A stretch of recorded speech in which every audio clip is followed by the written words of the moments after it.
welcome everybody on this rainy Wednesday to talk a little bit about modern defense and fighting fraud in CTV. I'm going to do a really quick intro of the folks here. We have David at Freewheel, we've got Ben at Omnicom, Tony IAB Tech Lab, Huda at Discovery, and last but not least, Yusuf at Roku.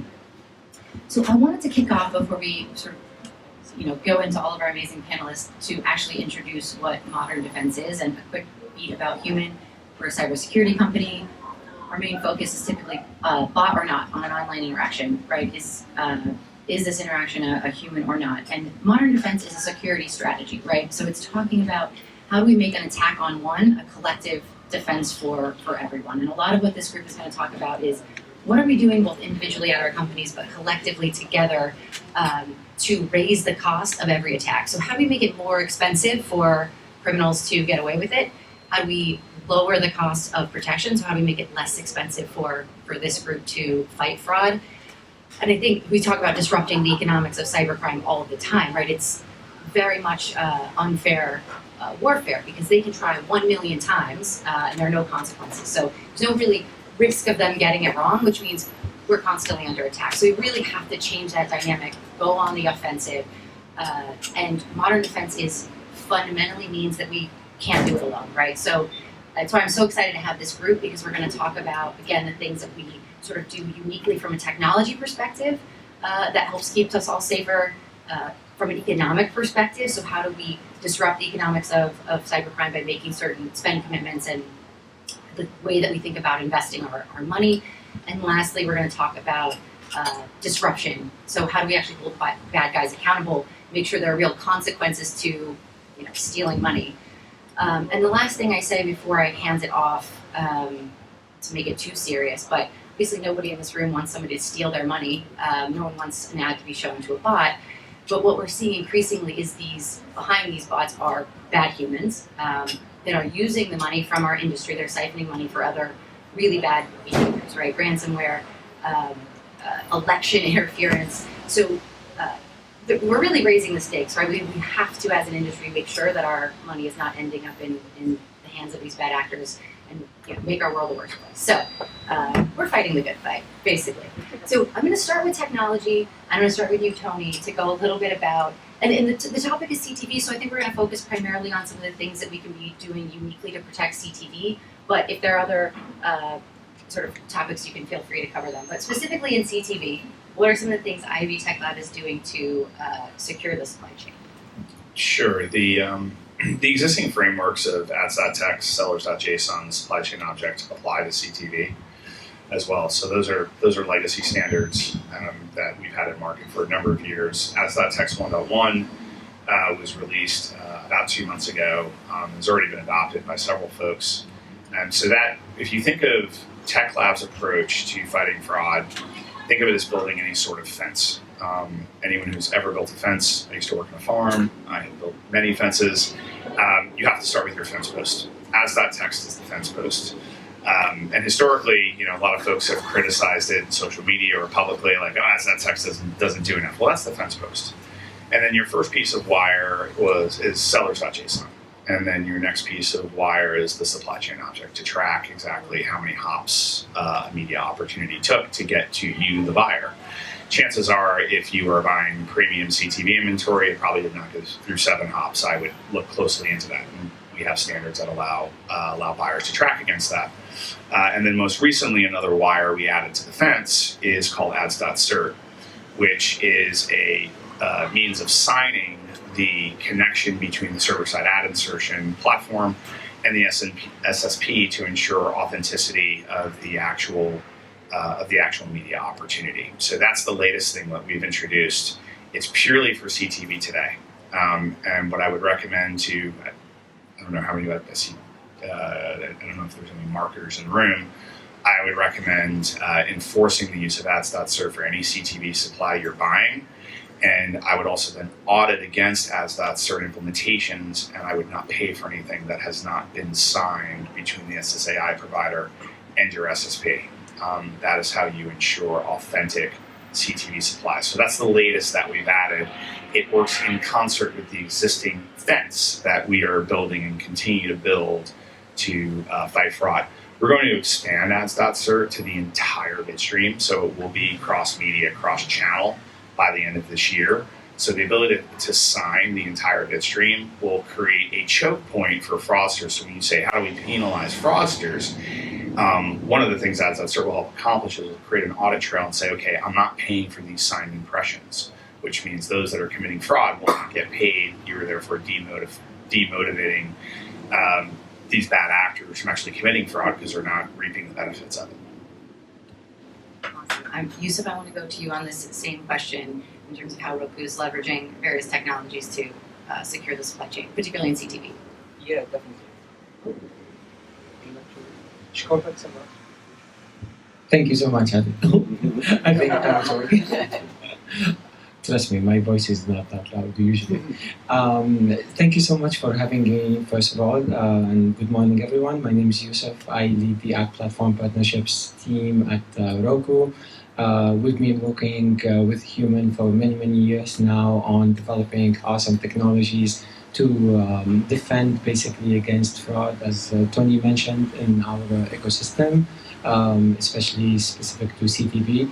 As the leading platform in connected TV, we think that it's our responsibility to make sure that the ecosystem, or at least participate in a heavy fashion in ensuring that the ecosystem is clean. That's super important for us, for our programmers, publishers on the platform, really protecting their inventory and ensuring that when they try to monetize their inventory, they are not confronted by like some stupid people that are like claiming that, hey, they're selling X inventory from the same programmers.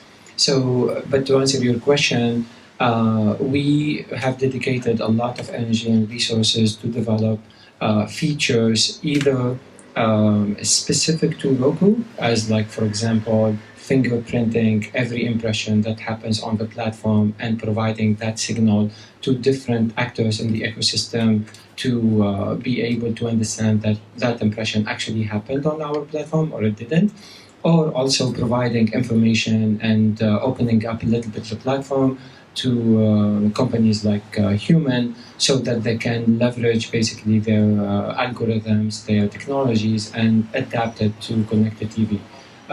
As you guys know, in connected TV ecosystem is kind of closed, so it's not like an open environment where people can just apply the display and mobile and video technologies onto a platform like Roku's. So the onus is on us to open up and provide these signals proactively, which we did and continue to do. Last thing I would want to say is to piggyback on maybe on what Tony mentioned, is to work with the IB Tech Lab, the IB and other industry bodies to set standards and evangelize as much as possible technologies that prevent fraud and ensure that like any transaction, at least associated with connected TV, is done in the right way. We believed, as like maybe 4 or 5 years ago, we have an opportunity here to create a clean ecosystem, ensure that the CPMs, for example, on our platform continue to be high, and avoid the shenanigans and issues that were like associated with other ecosystems. We're lucky, maybe not. Maybe it's not a good thing for the ecosystem, but the fact that you have two main platforms, Roku and Amazon, handling most of the inventory, that helps us at least develop standards faster and keep things like tight and prevent fraud as much as possible. Awesome, and hopefully as you hear folks speak, you'll understand how complementary all these things are, and certainly not competitive, sort of a yes and type of approach to fighting fraud. Ben, I want to go to you from an agency's perspective as you think about what technology you guys use to protect your clients' investment. Yeah, absolutely. So there are a couple angles to it, right? So the first angle is, what are we doing as agents for our clients when we plan and execute media buys? And so there's a suite of technology solutions that we employ. We've been partnering closely with Human for many years now. We're actually the flagship agency member of the Human Collective because we're huge believers in using pre-bid filtration technologies just to avoid buying fraud in the first place. So we make sure that when we're buying, it's through DSPs that are using this technology and all the way down the supply chain to the extent that it's possible. So using SSPs that have integrations as well. And then on the back end of buys, we're leveraging verification partners, the familiar ones, IAS, Double Verify, Mode, to see after the fact how much fraud was actually in the buy.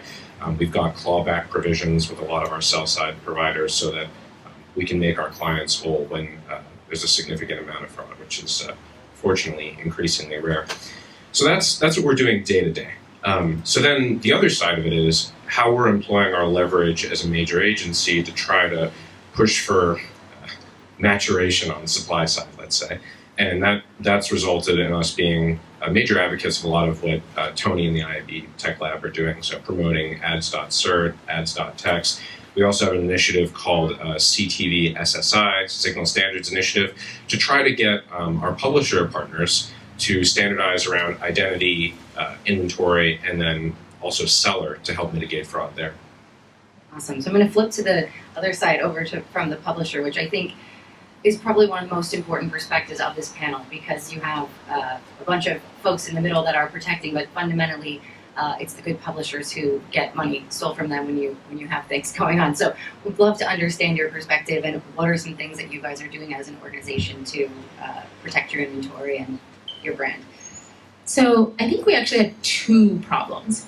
One is when we are trying to serve on our own inventory and the supply comes through fraudulently, like it's presented fraudulently, and this is the point you're making about the clawbacks where you run the post verification and you're like, wait, no, this is not actually discovery traffic. And the second problem is when our supply is being misrepresented in the market, where it's not actually us, but it's being presented as us, and we don't want you to buy something thinking that it's discovery when it's actually a bot farm. So for us, it's two separate problems that we are looking to, or we're tackling in two different ways. And one is, of course, leaning on the IAB standards and demonstrating that our supply is our supply. We do encourage buyers to buy directly from us because that avoids problem number two, where you don't know exactly who you're getting, because you're getting us if you buy from us. On the post verification piece, this is where we do really lean in on the tech vendors to help us identify, like, ideally, I want to know before I even try to serve the ad, is this legit? Because I don't want you to have to claw it back. I don't want to have to come back to you later and say, oops, sorry, we underdelivered by 2%, we're going to need to make it good. I'd rather just not deliver on it at all and then find a different way to serve that particular impression. On the other problem, the misrepresentation of supply, I'm just thinking back to, there was this 1 week period where we were sifting through exchanges looking for fraudulent representations of our supply, and I don't think we have a good technology solution for that yet, but it's another place where I would really look to the vendors to help us at least identify where we are being misrepresented in supply. And actually, with Freewheel, there was one of the beeswax solutions has proven a good step forward in helping us identify where we are being represented in market, and then we can be like, wait, that's not actually us, and then shut that down. So as a publisher, we're really reliant on our technology partners to help us solve these problems, but they are important to us, and we continue to have conversations on a regular basis to surface our use cases so that you can build solutions for us. Can I jump in there really quick? No. So what Omnicom was just discussing, or you were just discussing, if the industry deployed the supply chain object tomorrow, your two key concerns would be resolved. The supply chain object was released about 18 months ago. It's been adopted across roughly 8% of the supply chain. So there is a tech lab solution that tracks hops upon by which every impression, media impression passes, whether it be CTV or a display ad, that will tell you the number of hops it's passed from the origination point. If the industry just implemented this tech lab standard and it was demanded by marketers and agencies, that reporting would be available for the entire ecosystem to understand, no one's getting Warner Discovery through 7 hops. That's just not happening, right? That's fraud, right? Supply chain object tracks that, and you can have a report for you and your clients to say, wait a minute, that's shady, right? So there's a tech lab standard that the industry just has not adopted. And if that's adopted, it will go a long way, at least in starting to track fraudulent impressions. Does it actively prevent it? No, but does it create an audit trail by which you can start to call out bad actors? Yes. That's the one. Okay, David, last but certainly not least. Sure. Oh, am I? Okay. I'll just talk. Okay, so I'm going to build, I love, Tony, your fence metaphor. And, if as a TXT is the fence posts, and we've got all these different wires through the standards, we also have, we're adding additional wires in Freewheel.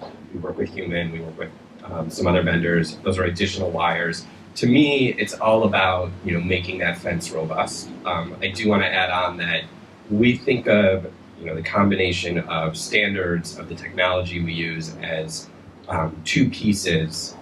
I'm going to overextend the metaphor, but sort of like two components or the pieces that make up the fence. We also have guard posts with humans looking out. If the goal on the other end is to make sure that it's a human being watching the content, you have to use some judgments in order to be doing this and building some processes around it. So, we have a partner certification process where we look at the content because, people with high quality content are actually are much more likely to be having real ads in front of them, and people with low quality content probably don't have millions and millions of viewers that are turning into impressions. So certifying the content. We use, how much our partners have adopted different signals like supply chain object, sellers.json, as a TXT, as symbols of their sort of competence and their own risk strategies to say, look, if you're not adopting these things, one possibility is that you just aren't a super competent organization that's not able to, get this technology out there. Another possibility is you're doing something sort of nefarious. And I'm not going to accuse somebody of something, but I can at least incorporate that into our risk strategy and say, look, if you don't do this, we don't want to work with you. To really protect our brand, to protect the ecosystem, to protect our premium publishers, and to use those types of judgment calls sort of across our process to be able to have those three layers, right? To build a fence, but ultimately, once you let somebody into the other side of the fence, if they're shady, they're going to do shady things and they're going to use that. And so making sure that we're careful who we let onto our farm is also really important. Absolutely. I'm going to wait for my mic. Okay, awesome. So I think technology obviously is a really critical component, right? Both adoption of standards and use of best-in-class technology. The other thing, though, as long as it pays, people are going to keep making an effort. So the next component is really around the economics. How can we make it pay less? How can we stop funding these type of things through sort of our collective economics or collective buying power action? And so on this one, I want to start with you, Ben, sort of the role of the agency and sort of helping solve this, given that you have all the money, some of the money. Yeah. So just to be very clear, it's our clients' money. Right, of course, yes. It's not ours. So for us, the first thing is education. So we launched an initiative called Red Thread back in 2020, and the whole concept around that was illuminating the connections in the supply chain. So we did a pan-agency training. We literally put thousands of people through this training program just in the US. We shared a lot of the material with our clients as well. And so that was the starting point, just making sure that all of the people who work at the agency, not just hands-on keyboard programmatic buyers, everybody, not just folks working at a DSP buying console, understand that this is a serious problem in the industry and that we need to have a holistic approach to it. So that's the first thing. And then, building on top of the education, we have CTV buying playbooks, like best practices guides, and so on and so forth. And so I was talking earlier about what we do on the technology side, but equally important is what we're doing in terms of our buying philosophy. And that means, the point you're making a few minutes ago, buying directly wherever possible in CTV. A lot of people think buying directly means that you have to sign an insertion order, but you can buy directly programmatically. And that's a key way that we avoid fraud. And also, when we're buying through a private marketplace deal with our publisher partners, not only are we assured that we're not buying fraud, but also we can take our rate structure with us into those buys. So I think that about covers it. All right, I think next I'm going to go to Tony, because I know one thing I wanted to talk a little bit about why is this problem so hard to solve? It's because we fundamentally keep spending money in ways that that are not always in the best interest. And one of the things that's been a struggle has been to get brands more involved directly in this conversation. What are your thoughts on how we get brands much more aware of this issue and executing? I don't know how to finish that question. How do we get brands more involved? I think it's an education issue. I think I had dinner with the ANA last night and spoke with Bill Tucker and Duggan, and I think getting the ANA more deeply involved and their constituents and understanding the value of tech lab standards, and again, particularly, I'm going to keep beating the drum, supply chain object. They're doing this whole supply chain optimization project right now, and guys, there is literally a notation in the RTB protocol that can help you, that will tell you, that will track exactly where the impression originated and the hops it took. So I think it's education of the advertisers around tech lab standards, and I think it's mandating the use of those standards, or they're going to stop buying. The Mark Pritchard moment at ALM, was it 5 or 6 years ago in Florida, where he got on stage and said, if any provider here does not solve for viewability by the end of this year, you will stop getting P&G budget. Viewability was solved or tracked within 9 months, solved. So getting advertisers to stand up and say, you will stop getting my budget unless you enact these tech lab standards, you leverage providers like Human, like hard requirements. I think the framework that you're putting together in Omnicom is a good start, but getting major brands to stand up and say, I will not buy unless this baseline is set. You will stop getting my budget. It's the viewability situation all over again. We figured that out as an industry in less than a year. This is, I don't want to say solvable. Fraud is always going to be a nuclear arms race, better mousetrap, right? But it's mitigatable, if that's a word. Is that a word? So it's definitely mitigatable, but we will always be building a better mousetrap. So I think it's education, and I think some big brands need to raise their hands and say, we're not going to buy this way anymore. We're going to demand these as baselines, or you don't get my budget.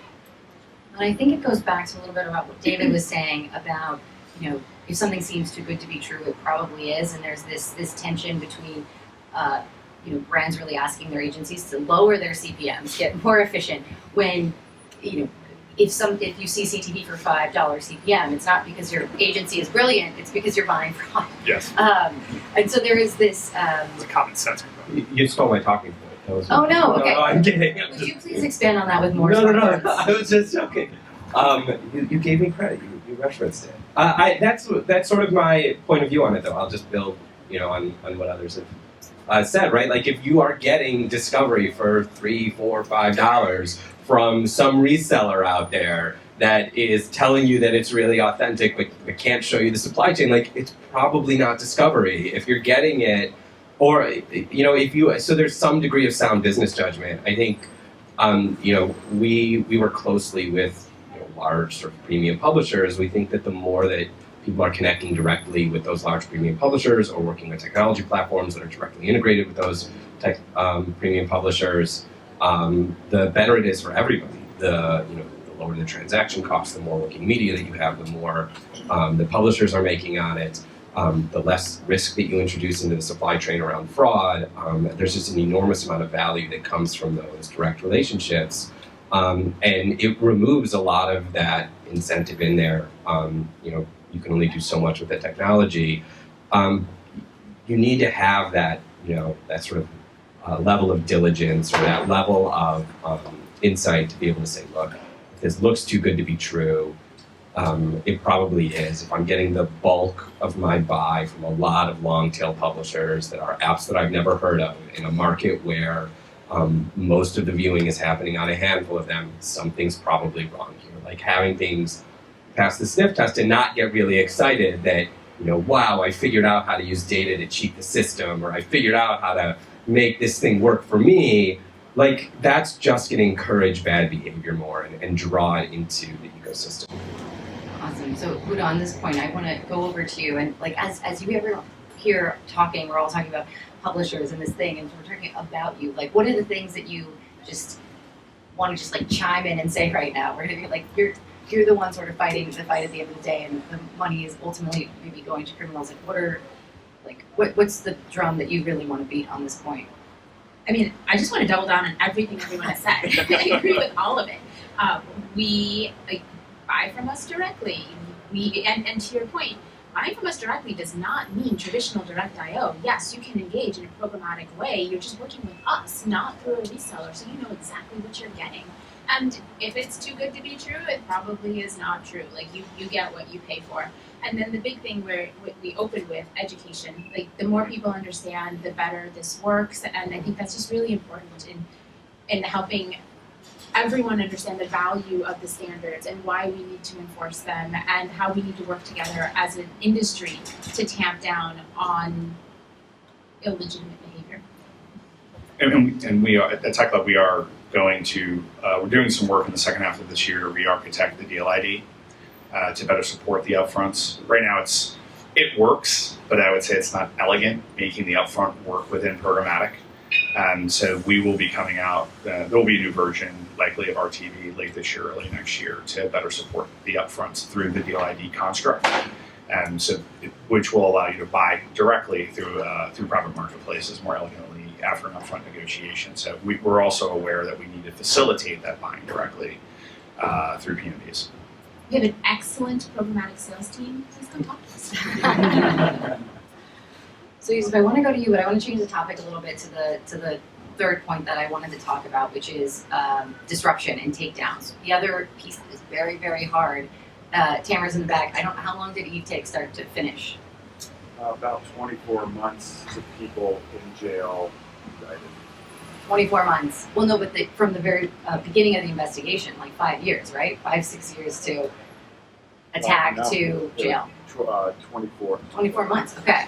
Still a long time to go through the arms of the law to hold these folks accountable. It was hugely, big effort across the entire industry, and it's something we have to do, right? If there are no criminal implications for this, this crime is always going to pay. And one thing that I was really excited about last year, we were able to collaborate with Roku on a big takedown, and it was very successful. So I wanted to get your thoughts on some of the work that we can do to properly hold bad actors accountable. Yeah, definitely. Merci. So, as you mentioned, and that's what I mentioned, we rely on human and other intermediaries in the ecosystem to help us and alert us of some serious situation going on in the ecosystem. I remember, pertinently, and I don't think Tamara knows this, I was in between 2 scuba dives in Hawaii when I got a call saying, hey, we need to talk. There's a serious situation. So I canceled by second. I planned that. So, but on a serious note, this is not the first time, by the way, that human, formerly White Ops, reach out to us, either asking for information, corroboration of information, or actually asking us to take an action, like take down a bunch of apps, or get contact information about who claims to own these apps and the inventory behind them, etc. So what I want to emphasize here is what you mentioned earlier about the collaboration between Roku and human, and really working super fast. We dropped down everything, focused on this, had our engineers, analysts, people dealing with publishers, our legal team, etc., to making sure that we are coordinating together. What I personally like about this is that, and specifically I'm talking obviously on the buy side, we work in an ecosystem, unfortunately, where there's a lot of fear mongering. There's a lot of wow, and then when you go behind the scenes, nothing happens. Technologically speaking, I don't think the buyers are getting what they need in ensuring that they're buying fraud-free inventory or viewable inventory, unless they use the right technologies. So not only we have to park those guys aside, but actually work and do something helpful for the ecosystem, enable human and the folks who are really awesome in diagnosing and telling us exactly, showing us the trends of what's going on. We are naturally very skeptical technology teams, And we usually don't take it very well when someone is coming to us and telling us like, hey, this is going on your platform, or this is going on in the ecosystem, we might want to figure out how to take it down.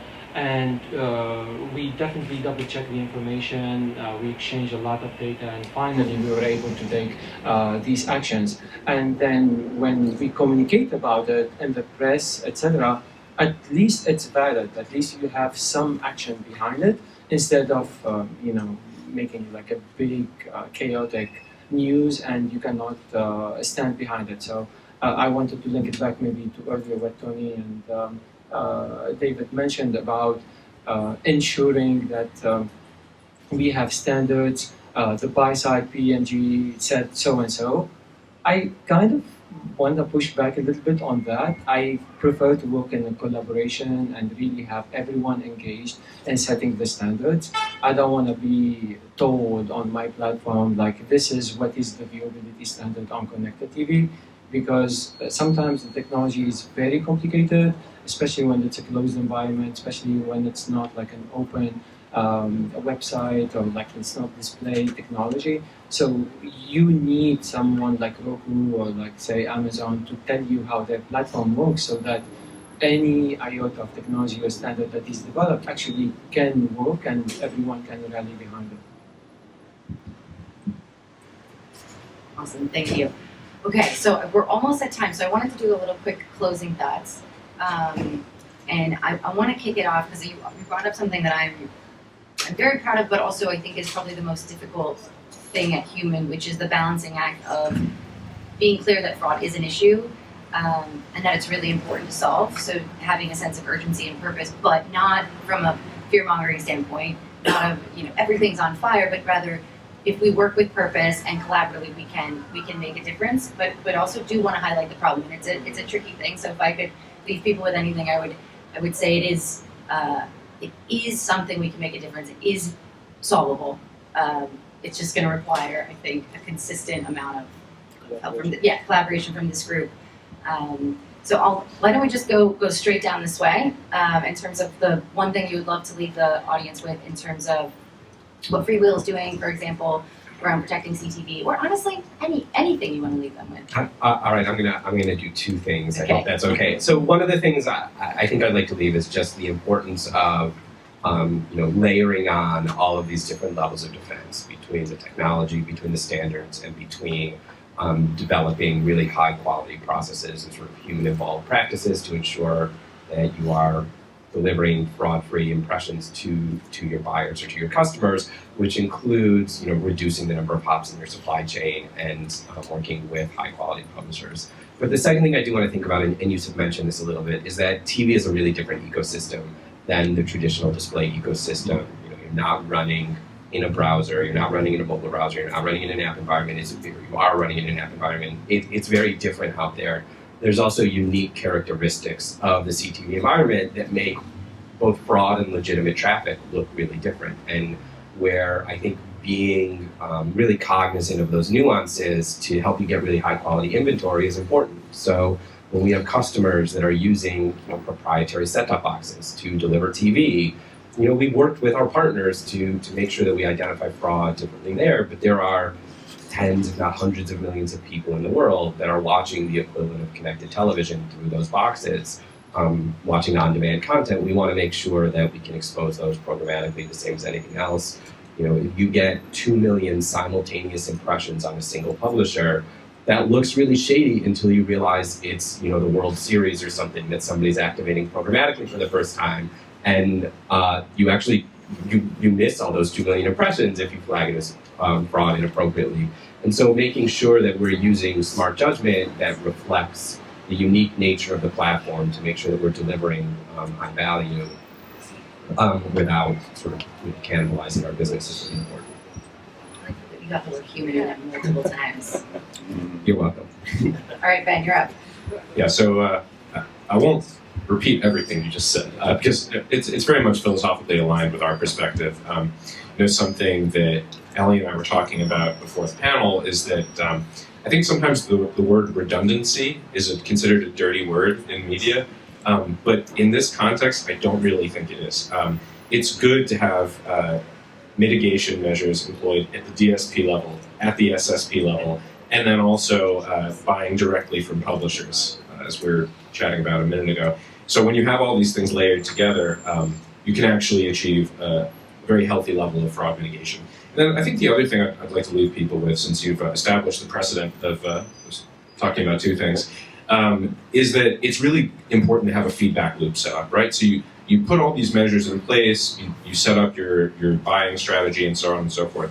It's really important, though, after the fact, to look at what's coming back from your verification partners and see, like, is this working? Are we doing a good job? In instances of fraud, where is it? How is it leaking into our buy? And then working to stamp it out, and just doing it on an ongoing basis, because as you were pointing out a few minutes ago, it's an iterative adversarial environment. So we constantly have to be learning and adapting our approach as we go. Awesome. I'm actually going to skip you, Tony, because I'm going to end on you. Promise. Sure. Or I'll just skip you. Yeah. I'm excited. Udo, if you wouldn't mind, what would you like to leave people with? So I know we talk a lot about technology and technology solutions, but ultimately it is still a very human-driven business. And we... There it is. I'm trying. Yes, I will get my tip off later. But what I mean by that is, come talk to us. If it doesn't seem right, come talk to us. If you don't understand what you're getting, come talk to us. We are here to have that conversation and ensure that marketers are getting what they pay for. And ultimately, at the end of the day, I really do agree with you that this is a collaborative thing. Like, publishers can't solve it on their own. Marketers can't solve it on their own. Technology companies can't solve it on their own. But if a marketer comes back to us and says, hey, we found your inventory at this price point here, and we can be like, wait, no, that's not us. And then one, you don't buy it, and two, we go shut it down. So like, let's do this collaboratively as humans, in addition to machines. Youssef? You guys, like, I agree with everything that you mentioned. I would say the one important thing, honestly, like, to keep insisting on is the collaboration across all of the actors of the ecosystem. We keep hearing about, like, a lot of different initiatives. All of them are awesome, but if we take all of that energy and talk together under the umbrella of an entity like, say, the IB Tech Lab or the collective human initiative, so easily we can, I think, eradicate that issue, establish the standards, everyone will know what's going on and we can rally behind it. I think that's really the important thing. Communication, education, super important, done in a very collaborative way. All right, Tony, last but not least, what would you like to leave folks with? 4 things. No. Supply chain object, supply chain object, supply chain object. I encourage the industry to adopt that as an immediate next step.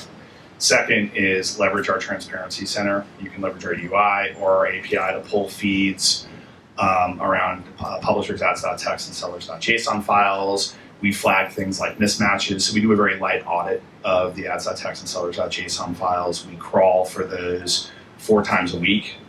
So it's very much up to date. And if you see mismatches there, flag that with a publisher partner you're buying from. The third would be the Open Measurement SDK for CTV is coming out next month. That is going to determine whether the set is on, whether someone is still in the room, which may not be fraud, but if someone's not in the room, it's a viewability issue, right? And so adoption of the Open Measurement SDK to standardize, again, viewability measurement across screens, now including CTV. But we are going to be adding some anti-fraud capabilities in future versions of the Open Measurement SDK. So if you have not adopted it, I would encourage adoption of that as well. And so those are really the big things that we're working on. And then fourth, but certainly not least, is our CTV technical working group. We are, how do I put this, reinvigorating it starting next month, where we are going to be heavily focused on certain technical standards in the form of audio and video watermarking, which are also fraud prevention mechanisms to help fight fraud in addressable linear and CTV. I encourage everyone to participate in that CTV working group because we're going to get very aggressive in that working group in the second half of this year. And I know Tech Lab historically, we have not been as strong as we should, frankly, in CTV, but that is all about to change in about 3 weeks. So join our CTV technical working group. We're going to be looking at various standards for addressable linear CTV, as well as legacy broadcast and cable for things like automated reconciliation and anti-fraud measurements in that technical working group.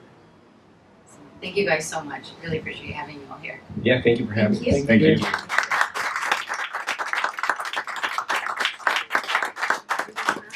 Time for Q&A. Are we? I don't see Sarah. Does anyone have any questions?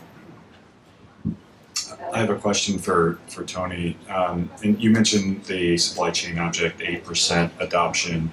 I think you talked a little bit about some of the barriers, one of which being education. But in your mind, like, what are the top 3 things that are slowing it down? Is it just the work, the change, or is it more nuanced than that? I think part of it's on Tech Lab. I think part of it's on us just not wash, rinse, repeat of promoting it and talking about it, which that's why I've mentioned it a bajillion times during this session. So I think part of it is just us educating the industry on it. There's been some resistance to it, frankly. There are vendors out there that don't want to be SPO'd out of the ecosystem, even if it's legitimate supply. There's concerns about SPO. So I think that's part of it. And I think the advertiser education has been key. One of the reasons I'm here is I've met with several brands to talk about both privacy and fraud issues. I think those are the challenges, is that we as Tech Lab partially have not done a good job in constantly promoting it and endorsing it and saying this will help in the fight against fraud. And that there are things that exist that can help you track these things. So that's part of it. And I think there's also just been some subtle resistance by certain actors in the ecosystem due to SPO reasons. Not because they represent fraudulent traffic, but if you are getting legitimate supply through 4 hops and you can get that same supply through 2, why wouldn't you just go through 2 hops? So I think there are just general concerns of revenue loss by certain actors in the ecosystem.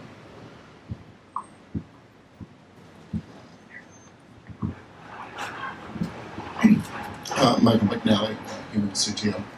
I would say that when the supply chain object is present, it's possible to discover more fraud or invalid traffic. And when we talk to our partners, we talk to people in the industry, we do say that we do recommend its inclusion as a meaningful upgrade in defenses. At the same time, we don't want to be fear-mongering about it, but it is a quality upgrade.